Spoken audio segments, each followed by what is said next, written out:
स्वागत है आप सभी का मेरे यूट्यूब चैनल में। यह दोस्तों मैं रोहित अहरवाल आज आपको बताने वाला हूँ सिनॉप्सिस या शॉर्ट नोट्स के बारे में। और दोस्तों इस वीडियो को आप एंड तक देखें, लास्ट तक जरूर देखें, क्योंकि आज इस वीडियो में मैं अपने पर्सनल सिनॉप्सिस नोट्स शेयर करने वाला हूँ। दोस्तों सिनॉप्सिस क्या होते हैं, शॉर्ट नोट्स क्या होते हैं, कीवर्ड्स क्या होते हैं, बेस्ट नोट्स कैसे बनाए जाते हैं, इन सब के बारे में हम पहले वीडियो बना चुका हूँ मैं, जिसकी लिंक आपको डिस्क्रिप्शन बॉक्स में मिल जाएगी नीचे। और इसके साथ यदि आपके माइंड में कोई क्यूरी हो, क्वेश्चन है, तो इसके लिए आप मुझे मेल आईडी पर क्वेश्चन कर सकते हैं। आपको मेरी मेल आईडी डिस्क्रिप्शन बॉक्स में मिल जाएगी।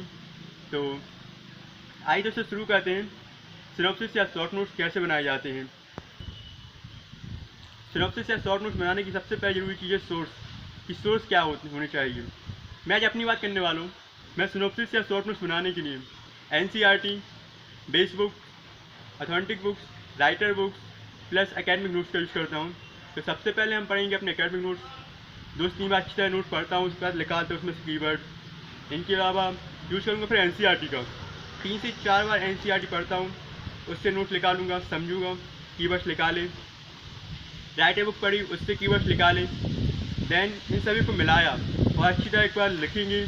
फिर सबको अच्छे से पढ़ते हैं और देखते समझ में हमें आया या नहीं आया। ये समझ में नहीं आता तो एक बार फिर से रीड करके फिर से कीवर्ड निकालेंगे। और ये समझ में आता है तो हम इसे फेयर करने की ट्राई करेंगे। फेयर करने के दौरान सबसे पहले ज़रूरी होता है इनसे आधारित जो आपने कीवर्ड्स निकाले हैं, सिनॉप्सिस नोट्स तैयार किए हैं, उनसे आधारित कोई क्वेश्चन जो आपको ओल्ड एग्जाम पेपर में मिले हों कुछ सॉल्व करके देखना चाहिए। यदि आप ऐसा कर पाते हैं, आपके क्वेश्चन सॉल्व होते हैं, तो इसका मतलब है कि आपकी सिनॉप्सिस नोट्स बिल्कुल अच्छे बने हुए हैं, प्रॉपर बने हुए हैं।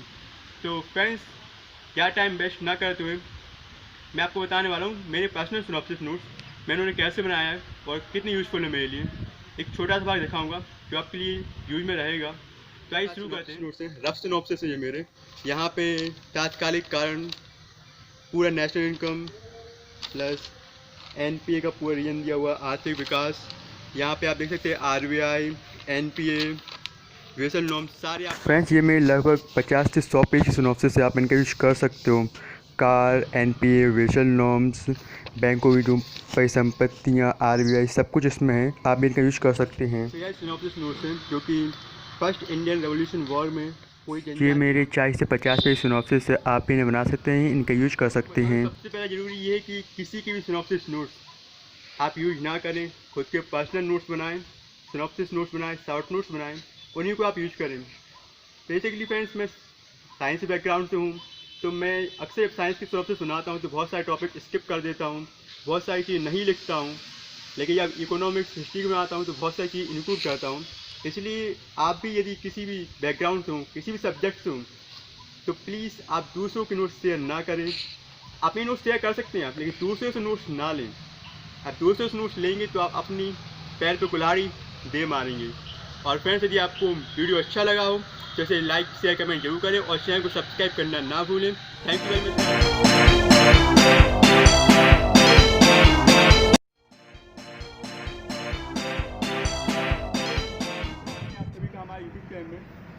दोस्तों आज मैं एक इम्पोर्टेंट टॉपिक पर, बड़ा ही जरूरी टॉपिक है स्टूडेंट के लिए खास तौर से, मैं आपको बताने वाला हूँ कीवर्ड किसी भी तो कीवर्ड्स होते हैं, उन्हें किसी भी सेंटेंस से या फिर कहीं ना किसी पैराग्राफ से कैसे निकाले जाते हैं।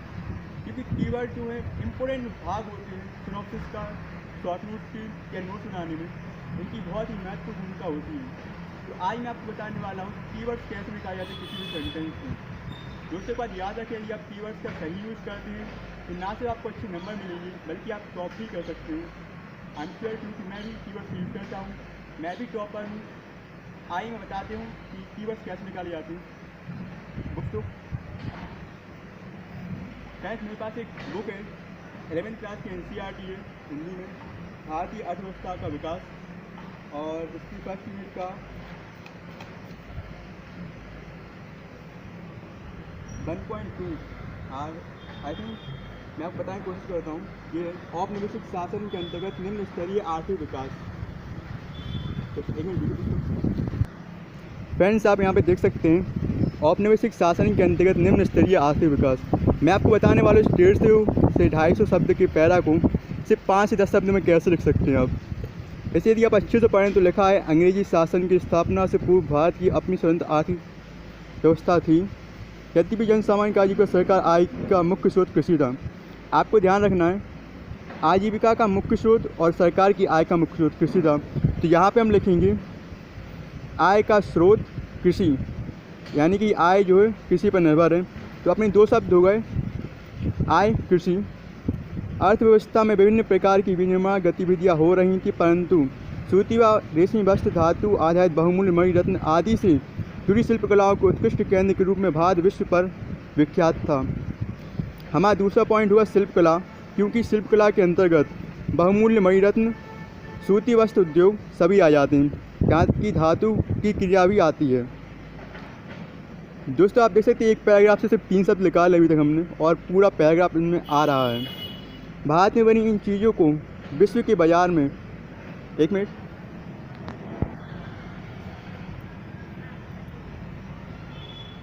उच्च स्तरीय कलात्मकता के आधार पर प्रतिष्ठा मिली। यानी कि इस पूरी लाइन का मतलब है कि बाहर से चीज़ें विदेश में निर्यात हो रही थी। तो यहाँ पे तीसरा पॉइंट होगा निर्यात, जो भारत निर्यातक था पहले। उसके बाद बात की गई औपनिवेशिक शासन की।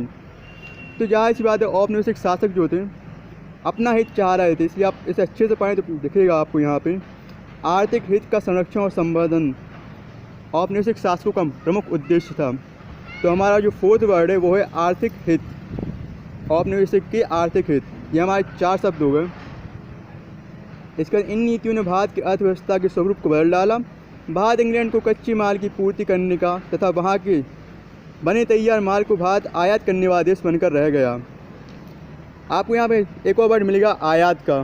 तो दोस्तों बता दूँ आपके लिए, औपनिवेशिक जो शासन था उसमें इंग्लैंड से तैयार किया हुआ माल भारत आता था। तो यहाँ पे एक वर्ड और है आयात। आपने देखा दोस्तों कि यहाँ पे सिर्फ 5 शब्द में इस 150 से 250 पैराग्राफ को मैं तैयार किया है। और यहाँ पे एक और देख सकते हैं आप, ये पैराग्राफ यहाँ पे है। यहाँ पे एक लाइन हाईलाइटेड है पहले से ही, वो ये है कि राष्ट्रीय तथा प्रति व्यक्ति आय का कभी भी सही आकलन नहीं किया गया था औपनिवेशिक शासनकाल में। और इस पूरे पैरा का, यहाँ से लेके पूरे पैरा का सिर्फ एक ही जो कीवर्ड है वो यही है, राष्ट्रीय तथा प्रति व्यक्ति आय का गलत आकलन। दोस्तों आगे की बात मैं बताता हूँ आपके लिए। तो दोस्तों इस प्रकार से आप भी क्या कीवर्ड्स निकाल सकते हैं। और आपने देखा अभी मैंने सिर्फ 4 से 5 शब्दों में पूरा 150 से 250 पेज का कॉन्सेप्ट क्लियर कर लिया। ऐसे ही आप इसे क्लियर कर सकते हो, अपने सिनॉप्सिस शॉर्ट नोट्स बना सकते हैं और नोट्स तैयार कर सकते हैं। ऐसे ही नोट्स आपके लिए पेपर में, परीक्षा में काफ़ी ज़्यादा यूज़फुल होते हैं। और फ्रेंड्स आपकी जानकारी बता दूँ, मेरा अपकमिंग वीडियो जो है वो शॉर्ट नोट्स पर या सिनॉप्सिस पर बेस है। इसकी चैनल को जल्द से जल्द सब्सक्राइब करें ताकि आप वो वीडियो मिस ना करें। और यदि आपको कोई भी डाउट होता है तो कमेंट बॉक्स में आप हमसे पूछ सकते हैं। तो प्लीज़ इस वीडियो को लाइक शेयर कमेंट जरूर करें। Thank you very much guys, thank you very much for watching, bye bye.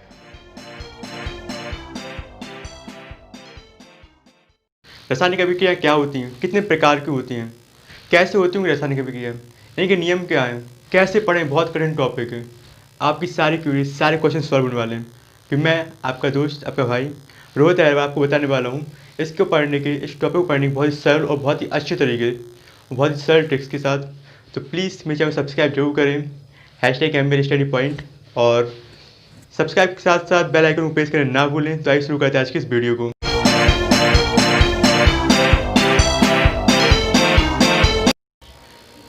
तो केमिकल रिएक्शंस होती क्या है, रासायनिक अभिक्रिया क्या होती है, इस पर हम बात करने वाले हैं। सबसे पहले रासायनिक अभिक्रिया होती ही क्यों है, तो इसका से पहले रीजन बहुत ही सिंपल सा रीजन है, इसके पीछे बहुत सिंपल है। जब भी दो परमाणु पदार्थ आपस में मिलते हैं तो इसे रासायनिक अभिक्रिया कहते हैं। लेकिन रासायनिक अभिक्रिया इससे कहीं अधिक ऊपर है। जैसे कि रासायनिक अभिक्रिया जो होती है उसके पीछे कारण क्या होते हैं। सबसे पहला कारण इसके पीछे है कि रासायनिक अभिक्रिया क्या होती है, टाइटल लिखा हुआ है यहाँ पर। और इसी के साथ आप देख सकते हैं रासायनिक अभिक्रिया जैसे कि केमिकल रिएक्शंस जो होते हैं क्यों होते हैं।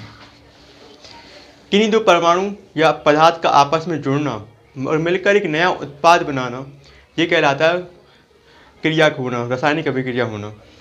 फॉर एग्जाम्पल के लिए ए और बी मिलते हैं, जो कोई परमाणु हो सकते हैं, पदार्थ हो सकते हैं, और मिलकर C+D का निर्माण करते हैं। तो ये कहलाएगी पूरी रासायनिक अभिक्रिया। अब रासायनिक अभिक्रिया के पीछे कारण क्या क्या होते हैं, रीजन कौन कौन से, उनके बारे में चर्चा कर लेते हैं एक बार। सबसे पहला इसके पीछे रीजन है अष्टक पूर्ण ना होना। दोस्तों इसके पहले आपको बता दूँ अष्टक पूर्ण नहीं होने के पीछे रीजन क्या है, उससे पहले बार आपको बता देता हूँ कि जब भी हम रासायनिक अभिक्रिया को पूरा करने के बारे में चर्चा करते हैं तो अक्सर कई बार क्या होता है, लोग बोलते हैं, स्टूडेंट बोलते हैं कि किन्हीं दो परमाणु, अणु और पदार्थ की मिलकर नया उत्पाद बनाना रासायनिक अभिक्रिया कहलाता है, जो कि पूरी तरह गलत है क्योंकि अणु और तत्व कभी भी अभिक्रिया नहीं करते हैं। दोस्तों इस बार बात करते हैं रासायनिक अभिक्रिया होने की पहला रीजन क्या होता है, अष्टक पूर्ण न होना।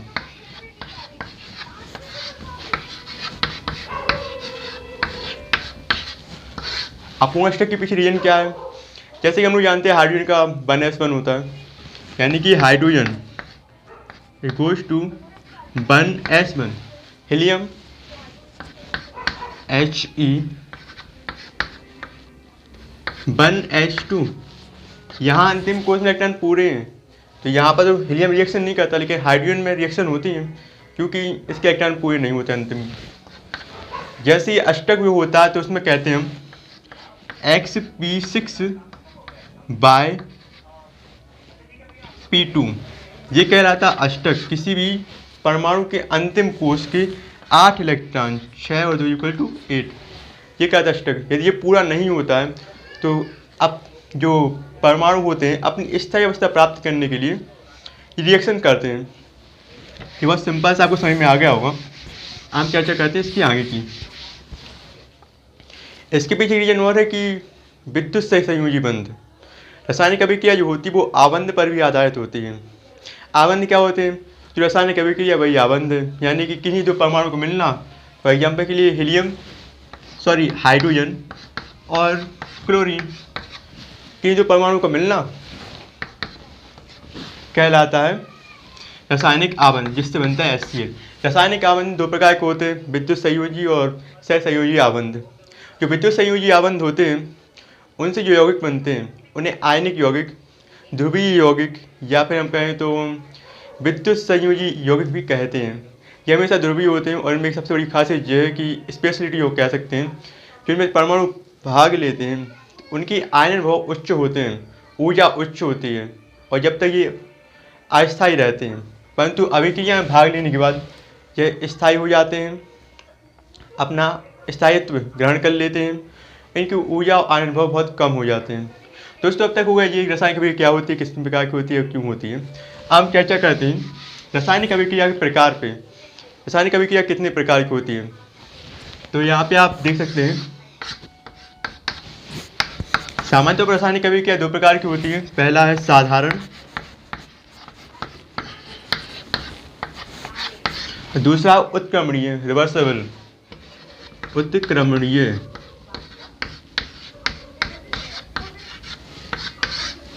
ये तो हो गई रासायनिक अभिक्रिया दो प्रकार की होती है। सामान्य तौर पर वृहद स्तर पर इन्हें दो प्रकार से वर्गीकृत किया जाता है। हम बात करते हैं साधारण अभिक्रिया की। दोस्तों इस क्लास में मैं आप लोगों के लिए साधारण अभिक्रिया बताऊंगा। उत्क्रमणीय अभिक्रिया क्योंकि थोड़ी क्रिटिकल होती है तो इसमें अगली वीडियो में बताने वाला हूँ। तो फिलहाल हम इसे अलग कर देते हैं यहाँ से और हम लेते हैं साधारण अभिक्रिया।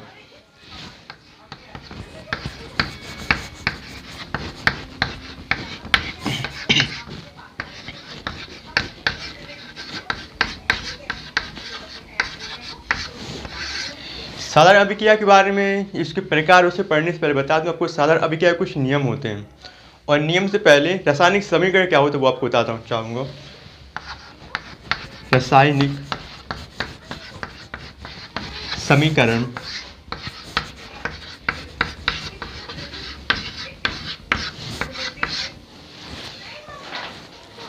रासायनिक समीकरण क्या होते हैं, किसी रासायनिक अभिक्रिया को बहुत संक्षिप्त रूप में लिखना, स्पष्ट और संक्षिप्त रूप में लिखना रासायनिक समीकरण कहलाता है।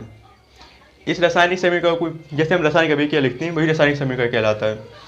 रासायनिक समीकरण यहाँ पे हम यहाँ पर अभिक्रिया भी लिख सकते हैं।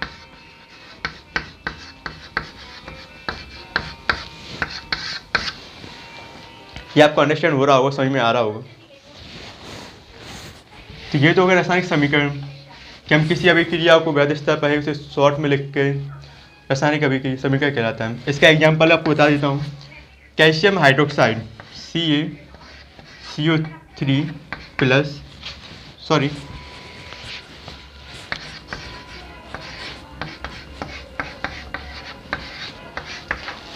ये रिएक्शन आप सभी ने पढ़ी होगी, आगे आप लोग जानते हैं क्या है।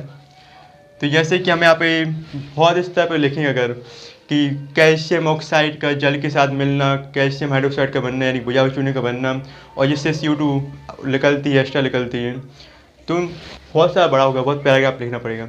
यहाँ पे एक शॉर्ट लैंग्वेज भी जिससे आप कह सकते हैं, जब पेपर में टाइम नहीं होता तो अक्सर स्टूडेंट को ये सलाह दी जाती है कि आप कुछ इस प्रकार से लिख के आए पेपर में कि आपको एटलीस्ट पूरे नहीं तो कम से कम एवरेज मार्क्स तो उसमें मिल ही सकते हैं, और एवरेज मार्क्स मिलने के पीछे रीजन यही होता है। इस रिएक्शन को हम आगे पूरा कर देते हैं।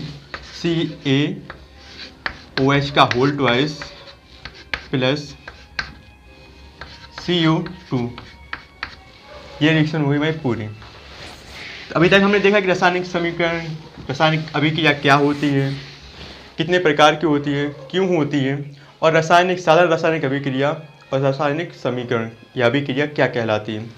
हम बात करेंगे इसके प्रकार के बारे में। साधारण रासायनिक अभिक्रिया जो होती है वो लगभग 3 प्रकार को इसमें वर्गीकृत किया गया है, जैसे कि आप लोग देख सकते हैं। पहला मैं आपको बता देता हूँ, विधि के आधार पर,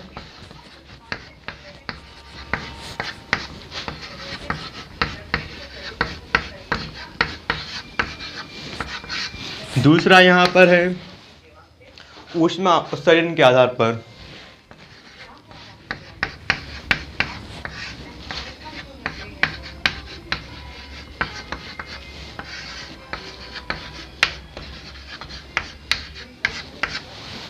तीसरा होता है गति के आधार पर,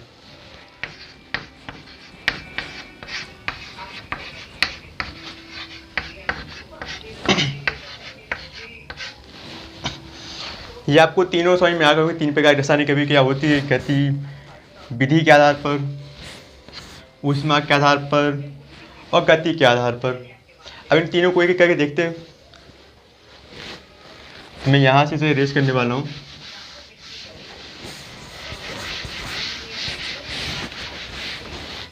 सो आई थिंक मैं इसे भी इरेज कर ही देता हूँ। साधारण रासायनिक अभिक्रिया, इसे हम पहला देख रहे हैं विधि आधारित।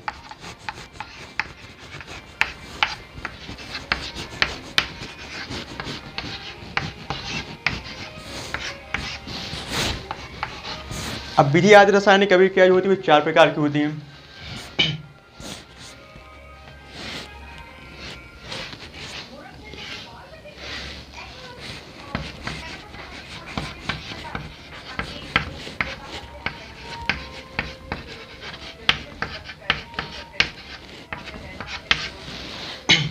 पहला योगात्मक,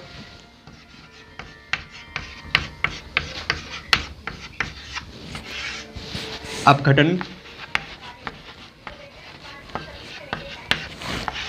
प्रतिस्थापन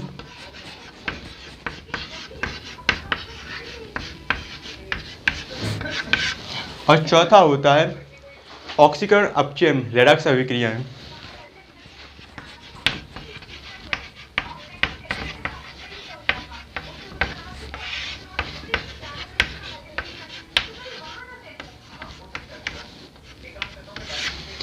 तो ये 4 प्रकार की अभिक्रिया होती है जो विधि आधारित अभिक्रिया हैं। तो यदि बताने वाला आपको क्लास ज़्यादा लंबी हो रही है। सबसे पहले हम देखेंगे योगात्मक अभिक्रिया।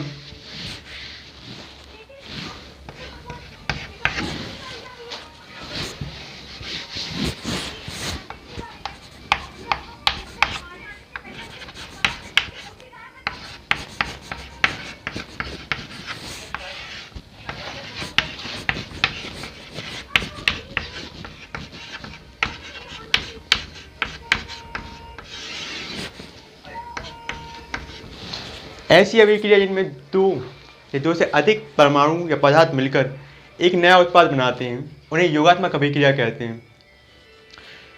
ऐसी अभिक्रियाएं, मैं फिर से बताता हूँ आपके लिए, ऐसी अभिक्रिया जिनमें 2 या 2 से अधिक परमाणु या पदार्थ मिलकर एक रासायनिक या एक पदार्थ बनाते हैं, एक उत्पाद बनाते हैं, उसे कहते हैं योगात्मक अभिक्रिया। योगात्मक, योग नाम से स्पष्ट है, जिसमें कॉम्बिनेशन हो रहा है, कंपाउंड हो रहा है, कंबाइन हो रहे हैं। इसके उदाहरण हम सबसे पहले देख लेते हैं। पहला उदाहरण इसका लेते हैं हम HCl का। आपको यहाँ पे थोड़ी क्रिटिकल लैंग्वेज मिलेगी, क्योंकि रीजन ये है HCl ध्रुवीय आयन होता है। तो यहाँ पे कई बार आता है कि रेडक्स अभिक्रिया में ये ऐड होने लगता है, तो उसे पैसा ना हो। जब ऑप्शन अगर रेडक्स योगात्मक करना हो तब जाके रेडक्स अभिक्रिया में आप उसका नाम जोड़ेंगे।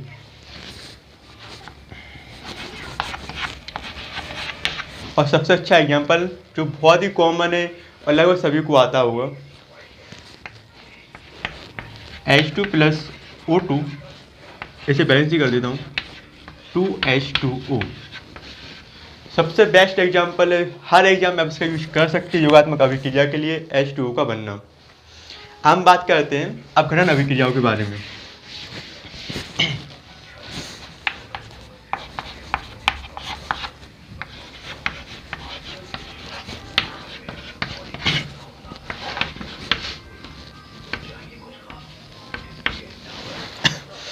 ऐसी अभिक्रियाएं जिनमें एक जो क्रिया कारक है या अभिकारक है टूट कर दो अलग अलग या एक से अधिक पदार्थों में विघटित हो जाता है।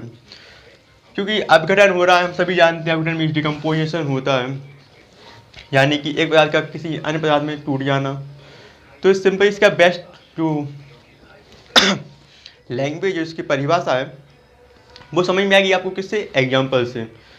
जो अभिक्रिया होती है हमेशा एग्जाम्पल से समझ में आती है। आप चाहे कितना रट लें कभी याद नहीं होती, लेकिन आज इसके आपको एग्जाम्पल मालूम है तो बहुत ईजिली आप इसे कंप्लीट कर सकते हैं। CaOH का होल ट्वाइस, सॉरी थोड़ा कठिन हुआ ये, और सिंपल लेता हूँ, CaCO3। जब इसको गर्म किया जाता है, नॉर्मली तो गर्म ही करते हैं, जब आप प्रैक्टिकल कर रहे हो लैब में तो इसे गर्म करते हैं, लेकिन जो नेचुरल प्रोसेस की होती है उसमें प्रेशर भी ऐड हो जाता है। यहाँ पे दाब हम लिख लेते हैं, दाब यानी कि P। हमने एक उत्पाद लिया हुआ है, ये बुझा हुआ चूना, क्विक लाइम है एक्चुअल में ये। यहाँ पे हम बात करने वाले हैं CaO यानी कि बुझे हुए चूने की प्लस CO2। आप देख सकते हैं यहाँ पे हमने एक अभिकारक लिया है, एक क्रियाकारक लिया है। दाब और ताप की उपस्थिति के कारण ये दो अलग अलग पदार्थों में विघटित हो गया है। ऐसे कहते हैं अपघटन अभिक्रिया, यानी किसी एक चीज़ को हम ले और दो चीज़ में या दूसरे चीज़ में बट जाए, वो मिल टूट जाए, तो उसे कहते हैं अपघटन अभिक्रिया। हम बात करें तीसरी प्रकार की अभिक्रिया जो कि प्रतिस्थापन अभिक्रिया।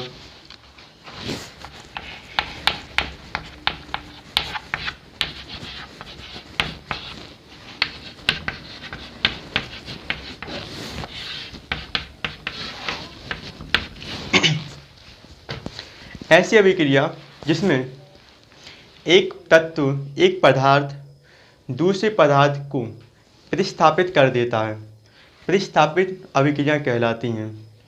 थोड़ा प्रॉब्लम लग रही होगी ना, बताता हूँ, अगर समझाता हूँ आपको, बहुत अच्छे से समझाता हूँ ताकि आपको प्रॉब्लम ना लगी जाता। जैसे कि हम कहें कि जैसे आप कहें कोई बड़ा व्यक्ति हो तो वो आप छोटे व्यक्ति को थोड़ा रिप्लेस कर ही देता है, या कोई एक्साइटेड हो, जैसे कि कोई ज़्यादा वर्क मतलब कि सिंपल से होता हूँ तो आपको बहुत ही सिंपल से जैसे कहें कि कोई होता चार्ज व्यक्ति रहता है ना, तो वो अनचार्ज को जल्दी रिफ्यूज कर देता है, जल्दी वहाँ से प्रतिस्थापित कर देता है और खुद सिया ले लेता है। वही काम यहाँ पर है। एक्चुअली जब प्रतिस्थापन अभिक्रिया होती हैं वो इस प्रकार से संपन्न होती हैं जिसमें जो अधिक क्रियाशील धातु होती है, अधिक क्रियाशील तत्व होते हैं या पदार्थ होते हैं, वह कम क्रियाशील पदार्थों को प्रतिस्थापित कर देते हैं। तो आपको इसका एग्जाम्पल बता देता हूँ। जब हम प्रयोगशाला में प्रैक्टिकल करते हैं जब लैब में, तो यहाँ पे मिलता है हमें CuSO4 प्लस Zn।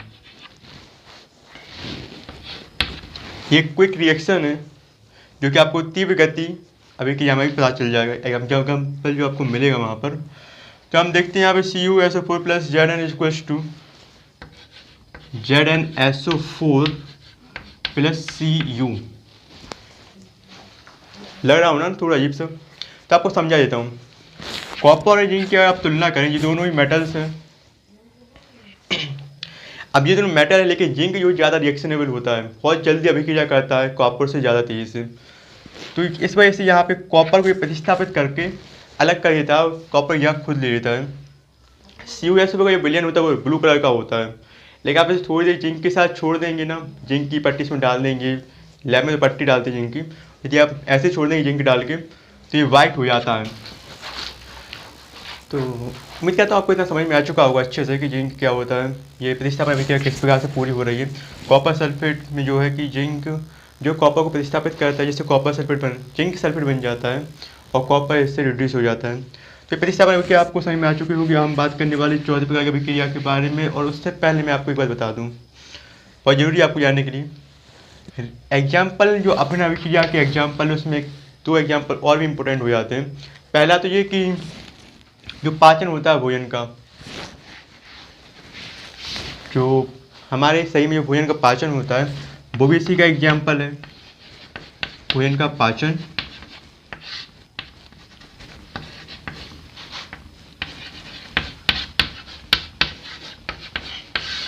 और दूसरा एलॉय यानी कि अयस्कों से मेटल धातु का निकालना।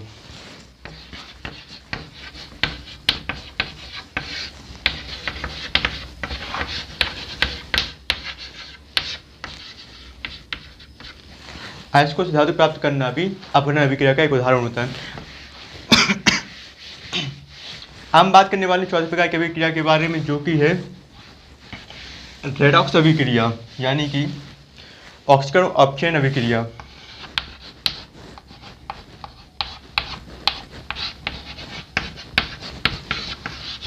पहले आप मैं इसको बताता हूँ, ये कोई जानता हो कि रेडॉक्स अभिक्रिया क्या होती है, और अगर नहीं जानते फिर मैं बताने वाला हूँ यहाँ पर।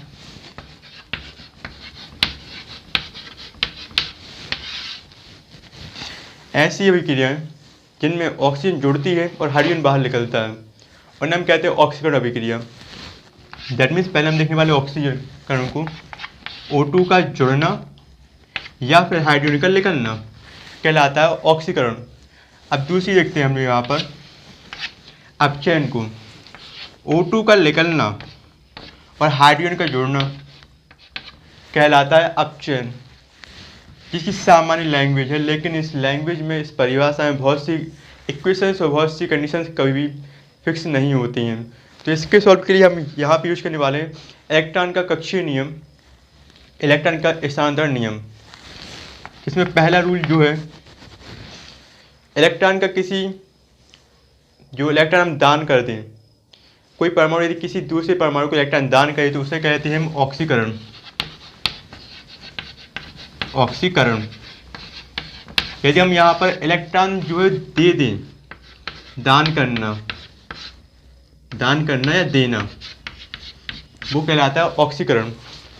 और वहीं किसी परमाणु द्वारा या किसी तत्व द्वारा, पदार्थ द्वारा इलेक्ट्रॉन ग्रहण करना कहलाता है अपचयन।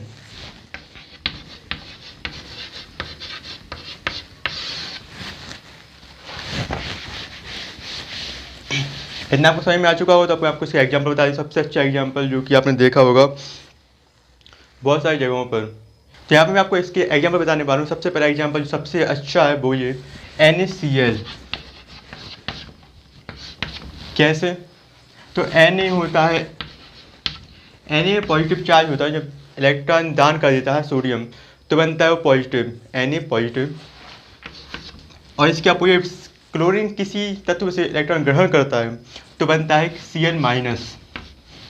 तो आपको समझ में आ गया यहाँ पर ये ऑक्सीकरण कैसे हो रहा है, अभिक्षय और अपचयन कैसे हो रहा है। इसका दूसरा एग्जाम्पल लेता हूँ आपके लिए,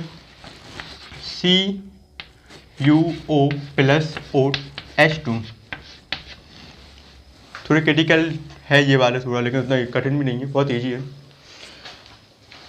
कॉपर जो होता है वो 2+ होता है, यानी कि यदि ये कॉपर अपना एक परमाणु दान करता है तो इसके एक्चुअल में एक नहीं एक साथ 2 परमाणु जाते हैं, तो Cu2+। यहाँ पे जो कि ये है ऑक्सीजन, तो ऑक्सीजन भी यहाँ पे रहेगी। तो इसके लिए ऑक्सीजन के बारे में हम सभी जानते हैं, ऑक्सीजन पे O2- होता है।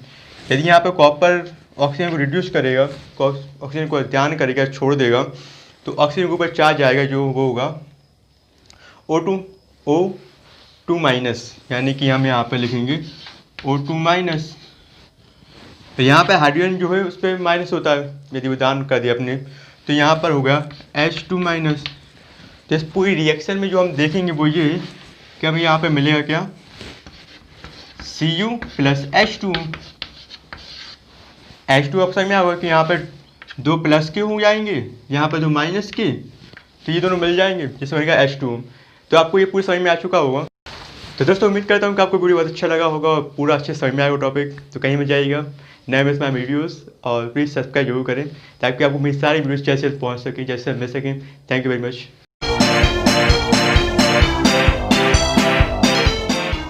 हम अपनी बहुत ही इंपॉर्टेंट और बहुत ही जरूरी टॉपिक पर वीडियो। अक्सर विद्यार्थियों को मेरे पास कमेंट्स आते हैं, मेल पर मैसेज आते हैं, व्हाट्सएप मैसेज आते हैं कि अच्छे नोट्स कैसे बनाएं, नोट्स अच्छे नहीं बन रहे, पेपर में यूज नहीं कर पा रहे नोट्स का। तो मैं बताने वाला हूँ कि आप किस प्रकार से अपने नोट्स का यूज़ करें पेपर में। तो सबसे पहले तो अच्छे नोट्स बनाने के लिए आपके पास सोर्स अच्छे होने चाहिए। यदि आप एकेडमिक स्टूडेंट हैं, कोचिंग स्टूडेंट हैं, तो याद रखें कि आप उन बुक्स का यूज़ करें, नोट्स का यूज़ करें जो आपके एकेडमी में पढ़ाए जा रहे हैं। यदि आप एकेडमिक स्टूडेंट नहीं हैं तो पर्सनल नोट्स जो आपके पास है आप उसका यूज़ करें, प्लस ऑथेंटिक बुक्स या राइटर बुक्स का आप यूज़ कर सकते हैं यहाँ पे। और सबसे ज़रूरी बेस क्लियर करने के लिए NCERT का यूज़ जरूर करें।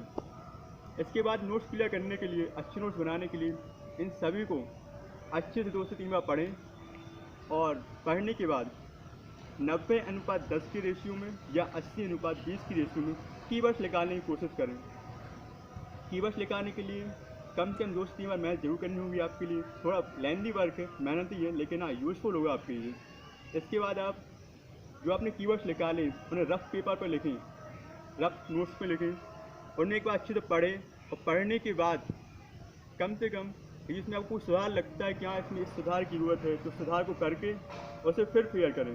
फिर फेयर नोट्स पर लिखने के बाद कम से कम 1 से 2 बार फिर पढ़ें और कम से कम पेपर में भी नोट्स यूज़ को करने हैं आपके लिए, यूज़ करने कि आप परीक्षा में से नंबर निकाल सकें, अपनी परफॉर्मेंस अच्छी कर सकें। तो सबसे ज़रूरी है कि आप इन नोट्स को हफ्ते में कम से कम 1 से 2 बार जरूर पढ़ें और महीने में 4 से 5 बार इन नोट्स को जरूर पढ़ने की कोशिश करें। इसके अलावा दोस्तों यदि आप चाहें तो इन नोट्स बनाने के लिए ऑनलाइन भी प्लेटफॉर्म पर जा सकते हैं, जैसे यूट्यूब पर मेरी भी कई वीडियोस यहाँ पे आपको मिल जाएंगी। तो आप यूट्यूब पर जा सकते हो, गूगल से सर्च कर सकते हो बहुत सी नए टॉपिक्स के बारे में, नई नई जानकारी के बारे में। एक ज़रूरी सावधानी जो आपको रखनी होगी नोट्स तैयार करने में, MCQ बुक्स या ऑप्शनल बुक्स का यूज बिल्कुल ना करें नोट्स तैयार करने में। तो गाइस यदि आपको वीडियो अच्छा लगा हो तो इसे लाइक शेयर कमेंट जरूर करें। एक इम्पोर्टेंट जानकारी कि हमारी आने वाली वीडियो, अपकमिंग वीडियो कीवर्ड और सिनॉप्सिस या शॉर्ट नोट्स पर बेस होने वाले हैं। तो चैनल को सब्सक्राइब जरूर करें ताकि आप कोई वीडियो मिस ना करें। Thanks for watching.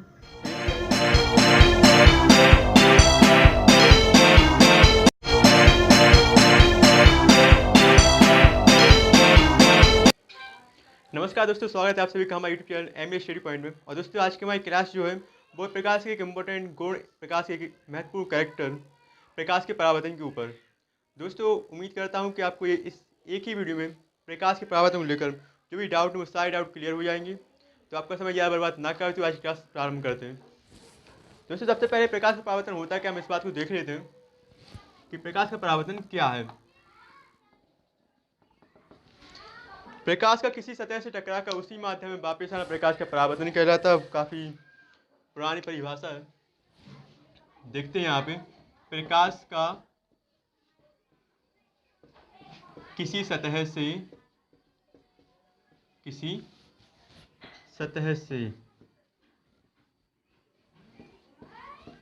टकराकर उसी माध्यम में वापस आना, उसी माध्यम में वापस आना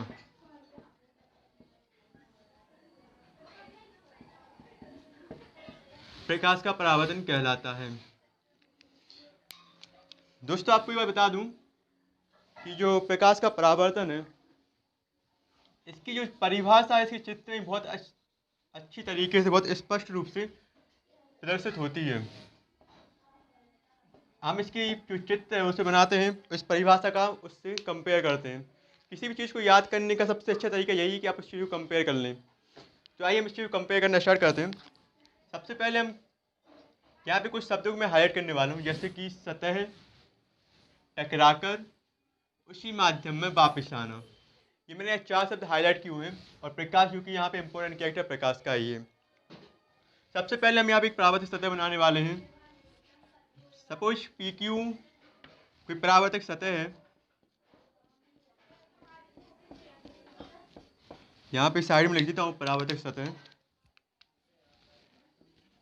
परावर्तक सतह।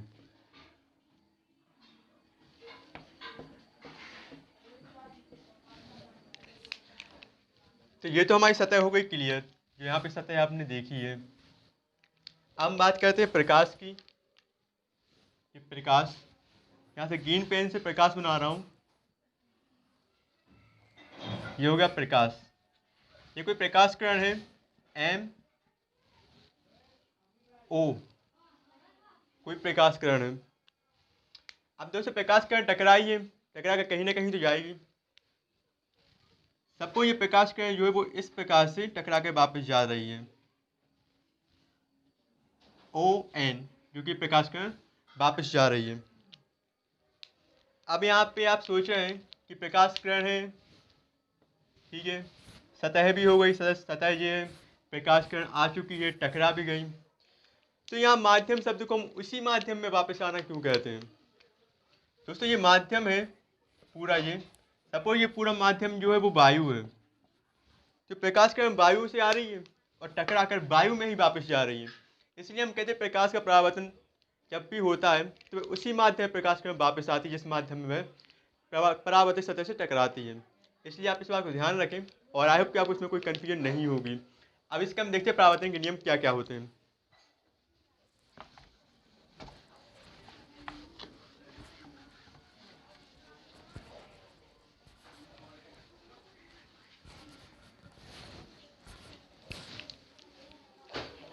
परावर्तन के नियम, सबसे पहला नियम है परावर्तन का, जो कि बहुत ही सरल है और सभी लोग इसे जानते होंगे आप लोग।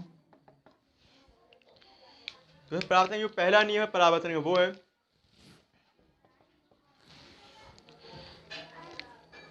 आपतित किरण, अभिलंब और परावर्तित किरण तीनों एक ही तल पर उपस्थित होते हैं। मैं यहाँ पे बता रहा हूँ आपको आपतित किरण, आपतित किरण जो कि है ओ एन, एम ओ, जो कि आपतित किरण है। अब बात करते हैं अभिलंब की। अभिलंब यहाँ पे मानेंगे हम, अभी मैंने यहाँ कोई अभिलंब नहीं बनाया तो अभिलंब हम मान लेते हैं। ये कोई अभिलंब है जो ब्लैक पेन से यहाँ बनाया हुआ है, इसका नाम हम रख लेते हैं वाई ओ, इसका नाम हम रख लिया वाई ओ। हम इस नियम को आगे बढ़ाते हैं, अभिलंब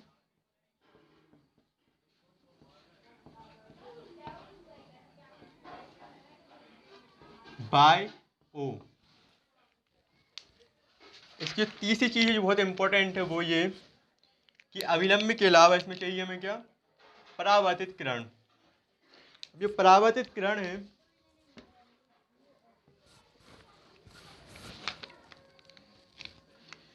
इसकी परावर्तित किरण है क्या, ओ एन,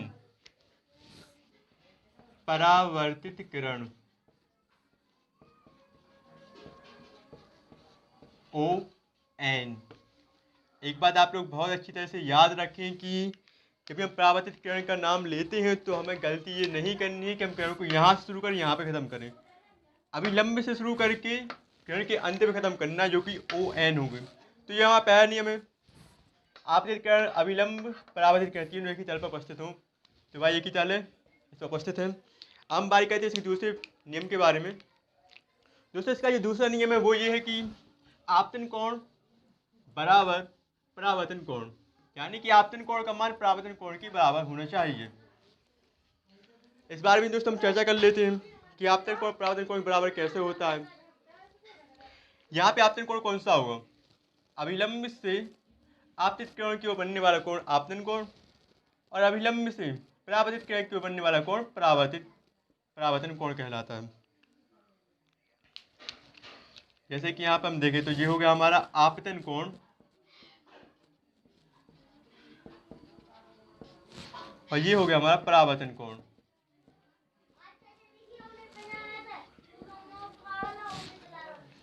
हम बात करते हैं इसके दूसरे नियम के बारे में। इसका दूसरा नियम जो है वो ये, आपतन कोण का मान परावर्तन कोण के बराबर होना चाहिए, यानी कि ये कोण आई है और ये कोण आर, तो angle I is equal to angle R, क्योंकि परावर्तन दूसरा नियम है। दोस्तों उम्मीद करता हूँ आपको अभी तक पूरा वीडियो समझ में आया हो, और थैंक्स फॉर वॉचिंग। यदि आपने चैनल को अभी तक सब्सक्राइब नहीं किया तो चैनल को जल्द से सब्सक्राइब करें और वीडियो को लाइक कमेंट शेयर करना ना भूलें। Thank you very much guys. नमस्कार दोस्तों, स्वागत है आप सभी का हमारे YouTube channel M Study Point में। और दोस्तों आज का हमारा टॉपिक, जो कि मैंने पिछली वीडियो आपको बताया हुआ था कि पिछली वीडियो में, कि आज हम बात करेंगे प्रकाश के गुण के बारे में। जी हाँ दोस्तों, आज हम बात करने वाले प्रकाश के इम्पोर्टेंट गुण, प्रकाश के अपवर्तन के बारे में। प्रकाश का अपवर्तन क्या होता है, इस प्रकाश के अपवर्तन किस प्रकार से सरल भाषा में समझाने का मैंने प्रयास किया इस वीडियो में। तो इस वीडियो को लास्ट तक जरूर देखें और चैनल पर यदि आप नए हैं तो सब्सक्राइब जरूर करें। आज जैसे शुरू करते हैं इस वीडियो को। आज की इस क्लास में आपको काफ़ी कुछ नया सीखने को मिलेगा, आई होप। तो शुरू करते हैं। सबसे पहले प्रकाश का परावर्तन क्या होता है। बहुत सारी बुक्स में, बहुत सारी जगहों पर आपको अलग अलग डेफिनेशन मिलेगी। जैसे कुछ बुक्स में आपको डेफिनेशन मिलती है कि जब प्रकाश किसी माध्यम से एक माध्यम से दूसरे माध्यम में जा रहा हो, अविलंब की ओर मुड़े या अविलंब से दूर हटे, या दूसरे माध्यम में प्रवेश करने के बाद अविलंब की ओर झुके, तो उसे प्रकाश का अपवर्तन कहते हैं। मैंने एक सिंपल और कॉमन परिभाषा निकाली इसकी, क्योंकि काफ़ी हद तक बिल्कुल सटीक परिभाषा है इसकी। आप इसको यूज कर सकते हैं, कहीं पर भी आपको पूरे नंबर मिलेंगे। तो आइए दोस्तों इसके बारे में बात करते हैं।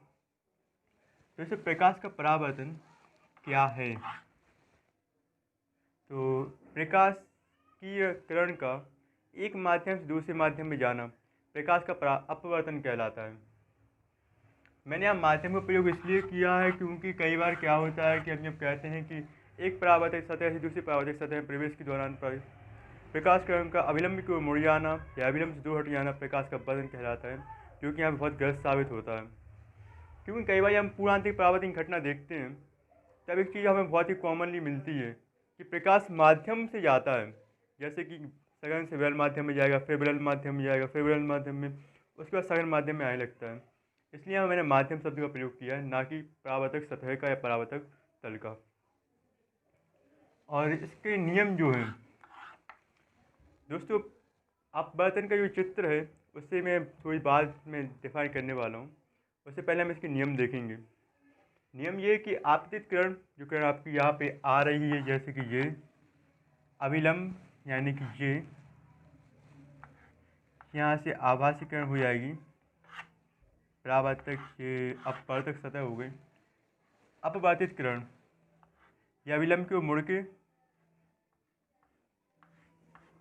ये हुई अपवर्तक किरण। तीनों एक ही तल में स्थित होने चाहिए। तो ये NO P तीनों की सतह में स्थित हो गए।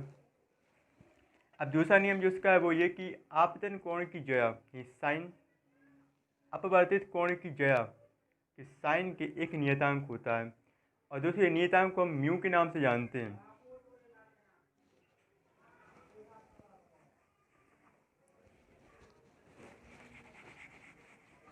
इसका मतलब ये है, आपतन कोण यानी कि साइन आर,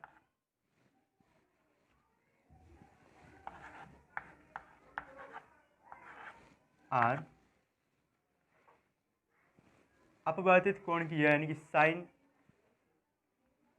ये साइन आई है, अपवर्तित कोण यानी कि साइन आर की ज्या के एक नियतांक होता है। जब भी हम नियतांक लेते हैं तो सामने जो भी चीज़ बटे में चली जाती है। तो यहाँ पे नियतांक जो है हम म्यू के नाम से जानते हैं, कुछ इस प्रकार से जो म्यू है बनता है। दोस्तों ये इस प्रकार से हो गया हमारे अपवर्तन के नियम दोनों ही पूरे।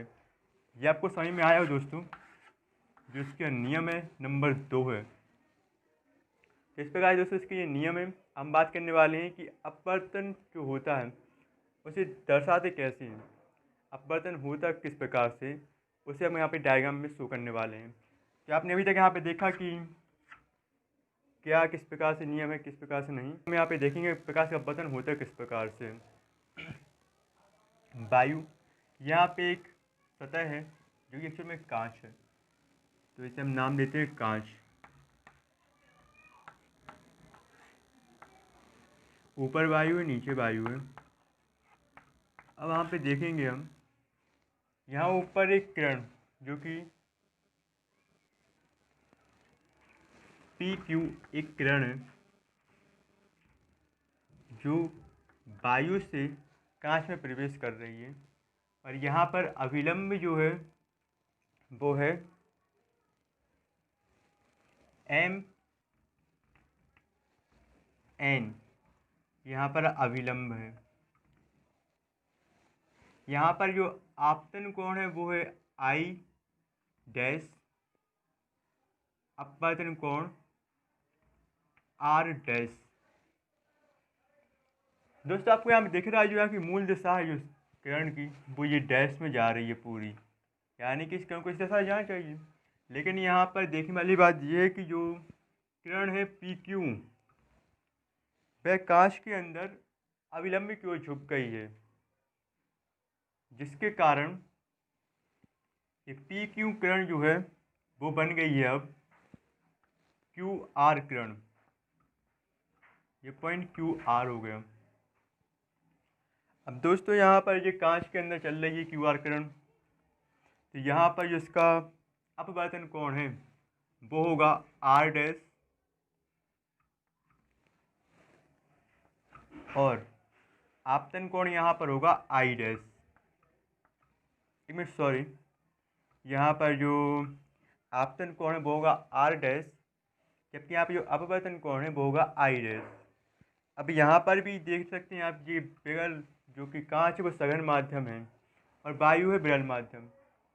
यहाँ पे एक नियम आप समझ सकते हो, नियम मैंने बताया था सबसे पहले, परिभाषा जो बताई थी आपको अपवर्तन की, वो यही थी कि विरल माध्यम से जब सघन माध्यम प्रवेश करे तब अविलंब को झुकना, और जब सघन माध्यम से विरल माध्यम प्रवेश करे तब प्रकाश किरण अविलंब से दूर जाती है।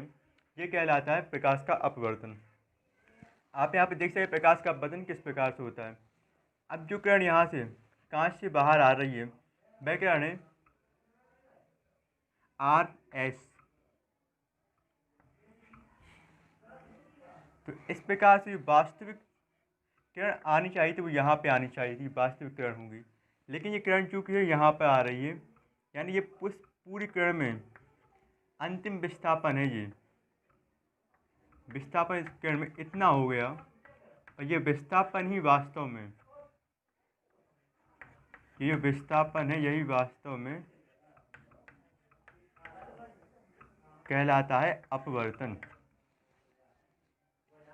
तो दोस्तों इस प्रकार से आपको समझ में आ गया होगा कि अपवर्तन क्या होता है। यह इसकी परावर्तक सतह है। अपवर्तक सतह, यह सतह पारदर्शी होती है, पारदर्शी सतह है।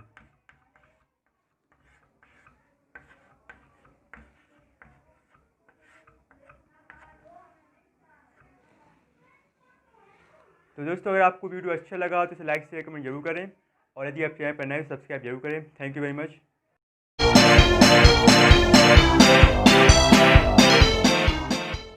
हेलो दोस्तों, स्वागत है फिर से आप सभी का हमारे YouTube channel MBA study Point में। दोस्तों आज का हमारा टॉपिक बहुत ही इंटरेस्टिंग है और बहुत ही सरल टॉपिक है, ज़्यादा कठिन नहीं है, और इस टॉपिक की बहुत ही स्पेशलिटी है जिसमें आपको इस वीडियो के एंड में बताऊँगा। आज की क्लास जरूर आप लोग देखें। स्टार्ट करते हैं हम आज की क्लास। आज की क्लास में हमारा टॉपिक है प्रकाश, यानी लाइट। लाइट क्या होती है, लाइट क्या है। बहुत सारे क्वेश्चंस आते हैं कि लाइट है क्या, एक्चुअल में क्या है क्या नहीं। यदि आप इसे पेपर में लिखना चाहते हैं लाइट के बारे में, यदि आप छोटी क्लास के स्टूडेंट हैं, लाइक जैसे कि 5वीं से लेके 12वीं तक के स्टूडेंट हैं, 12th क्लास तक के स्टूडेंट हैं, तो वहाँ पे आपको जरूरी होगा कि लाइट की डिफाइन कैसे करें, लाइट को परिभाषित कैसे करें, प्रकाश होता क्या है। मैंने यहाँ पे पहले से लिख के रखा हो प्रकाश क्या है। जब आप पेपर में लिखो तो एक बार ध्यान रखिए कि आपको लिखना क्या है। क्लियरली ये बात बताएं टीचर को, जो भी आपके एग्जामिनर हैं, कि हम इस चीज़ के बारे में लिख रहे हैं। तो यहाँ पे आपको वही मैं करने वाला हूँ। मैंने यहाँ पहले से लिख के रखा है क्या है प्रकाश। क्या है, विद्युत चुम्बकीय विकिरण जो दृष्टि संवेदना उत्पन्न करता है। जी हाँ दोस्तों, एक सिनॉप्सिस लैंग्वेज ही है छोटी सी, क्योंकि मैंने यहाँ पूरा नहीं लिखा कि प्रकाश एक ऐसी तरंग है या एक ऐसी विद्युत है जिसके कारण विद्युत चुम्बकीय तरंग जो है विकिरण है उससे उत्पन्न होता है, दृष्टि के लिए देखने लायक उस चीज़ में तैयार करता है, दृष्टि संवेदना उत्पन्न करता है। हमने ऐसा क्वेश्चन लिखा, सीधा लिखो सिनॉप्सिस लैंग्वेज अपनी बहुत ही शॉर्ट नोट्स में जो लैंग्वेज यूज करते हैं वो है कि हमें डायरेक्ट लिखना है विद्युत चुम्बकीय विकिरण जो दृष्टि संवेदना उत्पन्न करे प्रकाश कहलाता है। अब आती बात दोस्तों प्रकाश के उपयोग की। रोज़मर्रा की ज़िंदगी में प्रकाश के बिना कुछ नहीं है। सबसे पहली बात यही है कि वस्तु देखने में, प्रकृति देखने में, सुंदरता देखने में और हरियाली देखने में, आंखों को ठंडक पहुंचाने में इसका बहुत ज़्यादा प्रकाश का योगदान है। क्योंकि सबसे एक यूनिक मुझे इसका यूज मिला प्रकाश का, जो कि NCERT में मुझे मिला है, जैसे मैंने यहाँ पे आपको शेयर कर रहा हूँ। संचार में भी प्रकाश का प्रयोग होता है भाई दोस्तों, संचार में भी प्रकाश का प्रयोग होता है, जो कि ऑप्टिमाइजिंग फाइबर, जी हाँ दोस्तों, ऑप्टिमाइजिंग फाइबर यानी कि प्रकाशिक तंतु, जिसका प्रयोग हम लोग फ़ोन कॉल्स करने में करते हैं, लाइन जो लैंडलाइन फ़ोन होते हैं उनमें। इसके अलावा जो आपका इंटरनेट होता है उसमें हम इसका यूज करते हैं। अब दोस्तों बात यह है कि जो आपने अभी देखा कि ऑप्टिमाइजिंग फाइबर्स क्या होते हैं, इसके बारे में मेरी वीडियो जो है अपकमिंग टाइम में बनाने वाला हूँ। अब बात आती है प्रकाश के गुणों की, प्रकाश के कैरेक्टर क्या क्या होते हैं। प्रकाश का परावर्तन होता है, अपवर्तन, ध्रुवण, विवर्तन, पूर्ण आंतरिक परावर्तन। इसके अलावा प्रकाश के और भी बहुत सारे गुण होते हैं, जिनके बारे में हम 1 बाय 1 एक क्लास में चर्चा करेंगे। दोस्तों अगर आपको आज का वीडियो अच्छा लगा हो तो इसे लाइक शेयर कमेंट जरूर करें। यदि आपने अभी तक चैनल को सब्सक्राइब नहीं किया है तो चैनल को सब्सक्राइब जरूर करें। Thank you very much.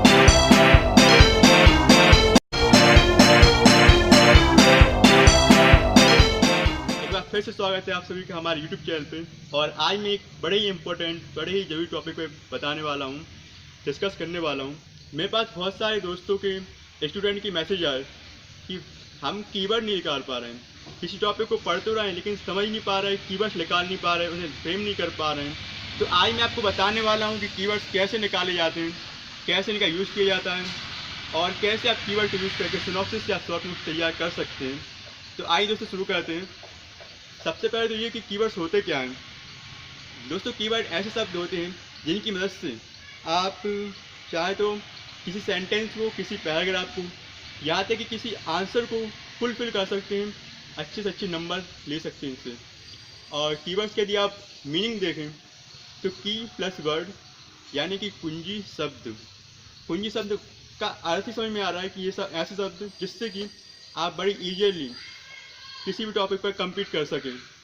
तो आइए दोस्तों देखते हैं कीवर्ड्स कैसे निकाले जाते हैं। एक मिनट रुकिए, आप बुक ले लो अपनी। फ्रेंड्स आप देख सकते हैं मेरे पास एक बुक है, 11th क्लास की है, NCERT भारतीय अर्थव्यवस्था का विकास। तो मैं यहाँ पे बताने वाला हूँ आपको कीवर्ड्स कैसे निकाले जाते हैं। यहाँ पे आप देख सकते हैं 1.2 पे एक टॉपिक है फर्स्ट चैप्टर का, औपनिवेशिक शासन के अंतर्गत निम्न स्तरीय आर्थिक विकास। और ये पैराग्राफ पूरी यहाँ से चलते हुए यहाँ पे जा रहा है। तो मैं आपको बताने वाला हूँ कि इस पूरे पैराग्राफ में लगभग 150 से 200 शब्द का पैराग्राफ है, किस प्रकार से 8 से 9 शब्दों में आप इसे पूरे पैराग्राफ को कवर कर सकते हो। तो शुरू करते हैं इस टॉपिक को।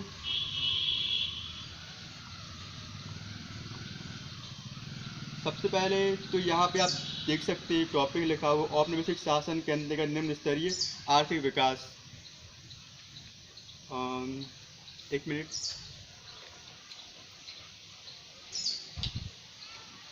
मैं थोड़ा सा जूम करके बताता हूँ आपके लिए। आप देख सकते हो औपनिवेशिक शासन के अंतर्गत निम्न स्तरीय आर्थिक विकास। तो यहाँ पे सबसे पहले ज़रूरी है कि इसका कीवर्ड्स कैसे निकालें। तो दोस्तों सबसे पहले बात ये कि मैं इस टॉपिक को लगभग 3 से 4 बार पढ़ चुका हूँ, बहुत अच्छी तरीके से समझ चुका हूँ। तो मैं यहाँ पे आपको डायरेक्ट कीवर्ड निकालने वाला हूँ। यदि आप किसी टॉपिक के कीवर्ड निकालें तो सबसे पहले उस टॉपिक को कम से कम 2 से 3 बार ज़रूर पढ़ें। तो देखिए यहाँ पे कीवर्ड्स कैसे निकालते हैं हम। आप यहाँ पे एक पॉइंट पढ़ रहे हैं, अंग्रेजी शासन की स्थापना से पूर्व भारत की स्वतंत्र अर्थव्यवस्था थी। यद्यपि जन सामान्य की आजीविका और सरकार की आय का मुख्य स्रोत कृषि था। तो पहला पॉइंट यहीं से निकालेंगे हम, आय स्रोत कृषि। फिर भी देश की अर्थव्यवस्था में विभिन्न प्रकार की विनिर्माण गतिविधियां हो रही थीं। सूती व रेशमी वस्त्र, धातु आधारित तथा बहुमूल्य रत्न, मणिरत्न आदि से जुड़ी शिल्प कलाओं के उत्कृष्ट केंद्र के रूप में भारत विश्व भर में सुविख्यात हो चुका था। आपको यहाँ पे चीज़ मिलेगी शिल्प कला, उत्कृष्टता, ये हमारे 4 शब्द हो गए। भारत विश्व भर में सुविख्यात हो चुका था। भारत में बनी इन चीज़ों की विश्व के बाज़ारों में अच्छी सामग्री के प्रयोग तथा उच्च स्तर की कलात्मकता के आधार पर बड़ी प्रतिष्ठा थी। तो इस पूरे पैराग्राफ में आपको एक चीज़ कॉमन लगेगी कि भारत से जो चीज़ें हैं वो निर्यात की जा रही हैं। तो इस पूरे शब्द को हम एक शब्द दे सकते हैं, वो है निर्यात। यहाँ पे मैं लिख देता पूरे यहाँ पे निर्यात।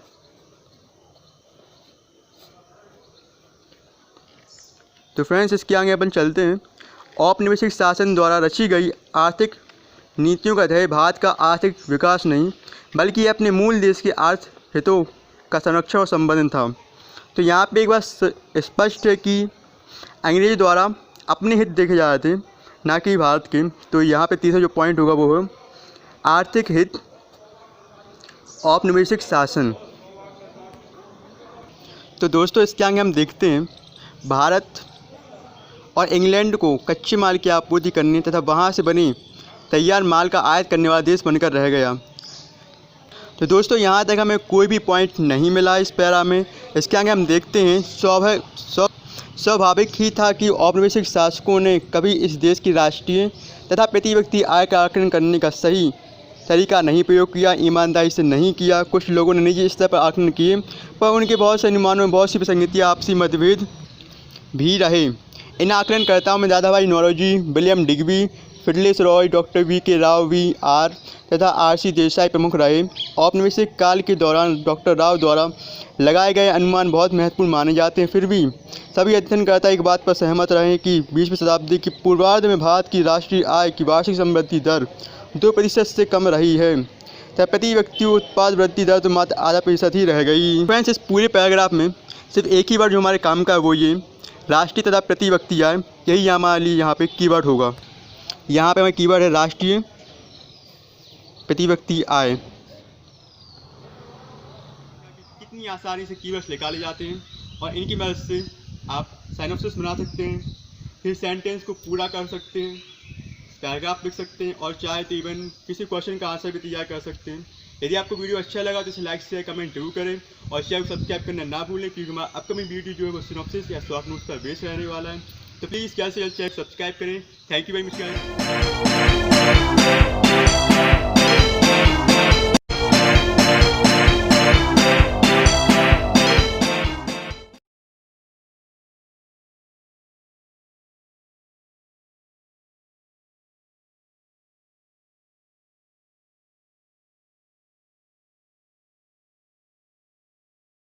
नमस्कार दोस्तों, आज मैं लेके आया हूँ आपके लिए एक बड़ा ही मज़ेदार वीडियो जिसमें आज हम बनाने वाले हैं कागज की फुटबॉल। अगर आपको वीडियो अच्छा लगे तो इसे लाइक शेयर कमेंट जरूर करें और ऐसी रोचक और मज़ेदार वीडियो के लिए चैनल को सब्सक्राइब करें। गुलाबी रंग का है और मेरे पास लिखी टाइम ये गलत हो गया था तो यूज़ का नहीं है बेस्ट। अब मैं इसे यूज़ करने वाला हूँ फुटबॉल बनाने में। तो आइए देखते हैं फुटबॉल कैसे बनाते हैं। सबसे पहले इस पेपर को स्क्वायर करेंगे या वर्गाकार। तो इसे कुछ इस प्रकार से करेंगे स्क्वायर। पहले ऐसा किया, आप देख सकते हैं यहाँ पे कि कुछ यहाँ पे एक लाइन टाइप की आ रही है। आप चाहें तो इस पेपर या रद्दी पेपर का यूज़ कर सकते हैं, न्यूज़ पेपर का। और हम इसे स्क्वायर करने के लिए जो एक्स्ट्रा पेपर बच रहा है इसी अपन एक बार फिर से फोल्ड करेंगे। आप देख रहे हैं यहाँ पे एक लाइन आ गई, तो हम इस एक्स्ट्रा पेपर को काट देंगे यहाँ पे।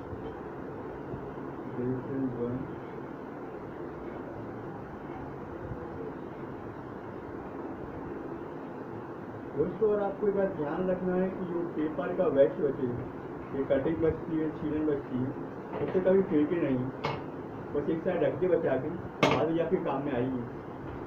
तो स्क्वायर हो चुका पेपर।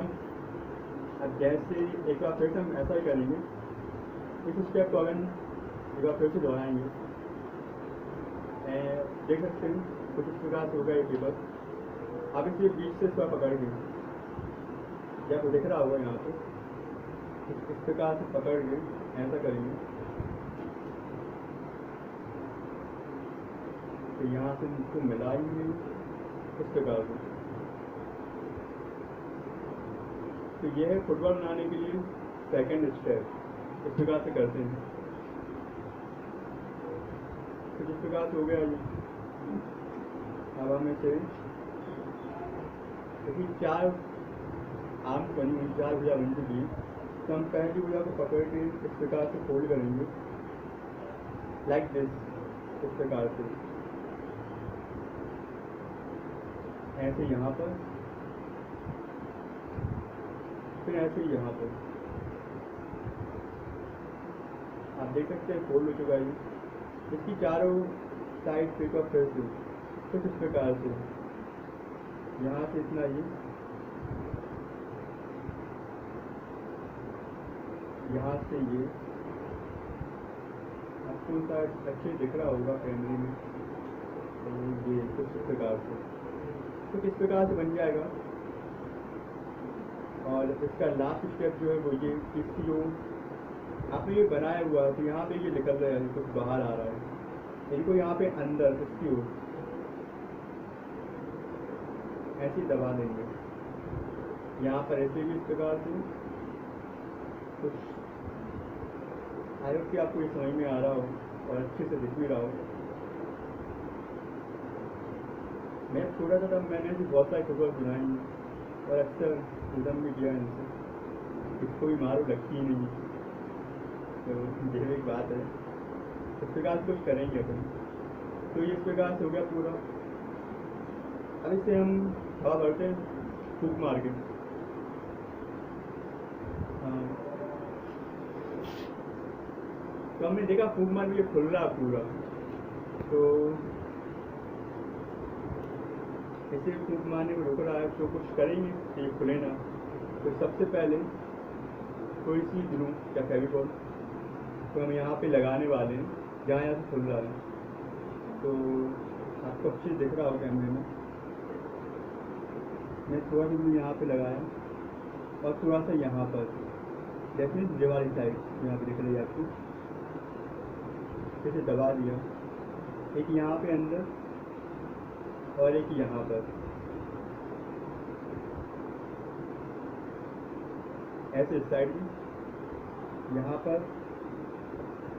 यहाँ पर, इसके बाद यहाँ पे और फिर यहाँ पे। तो फिर हमारा लास्ट स्टेप है फुटबॉल बनने का, और यहाँ पे मैंने पहले से कुछ फुटबॉल बना के रखी हुई हैं। तो ठीक है, हम इसे फुटबॉल को खुलाते हैं। हाँ, तो गाइस आप जैसा कि देख सकते हैं, और एक फुटबॉल ये रहेंगे। गाइस मैंने यहाँ पे 3 फुटबॉल बता रहा हूँ आपको। ये मैंने रस्सी पेपर से बनाया हुआ फुटबॉल है, और ये मैंने अभी आपके सामने बनाया, और ये तो इस प्रकार से आप फुटबॉल बना सकते हैं घर पर बैठ के। और ठीक है गाइस, आप इस प्रकार फुटबॉल बना सकते हैं। Thank you very much.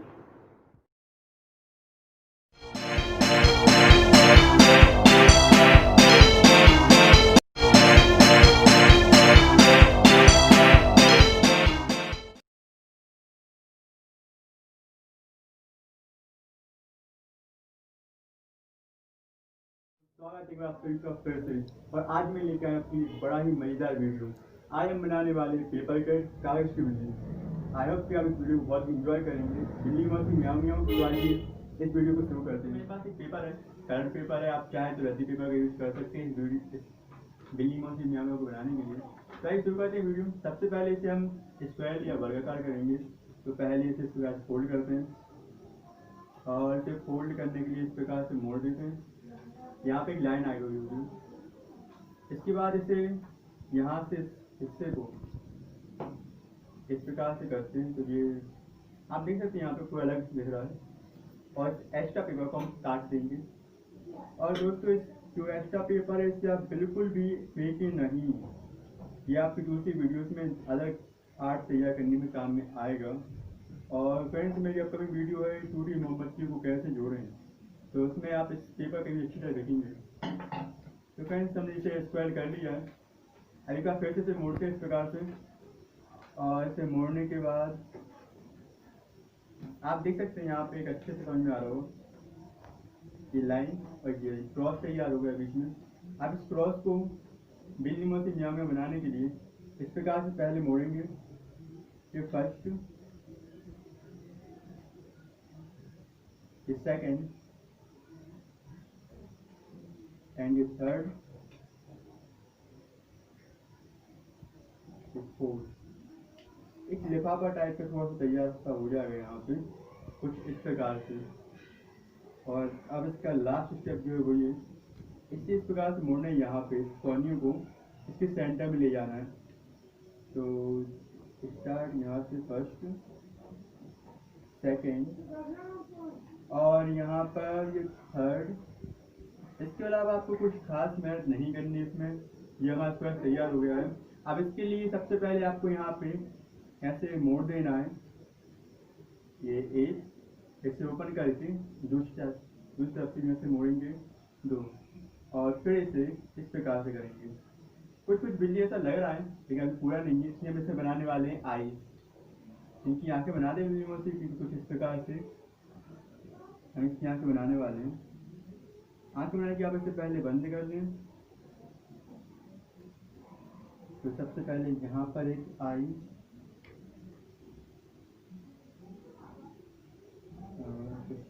Something काफ़ी अच्छा रहेगा जब बिल्ली की आंखें बनेंगी तो। ये यहाँ पर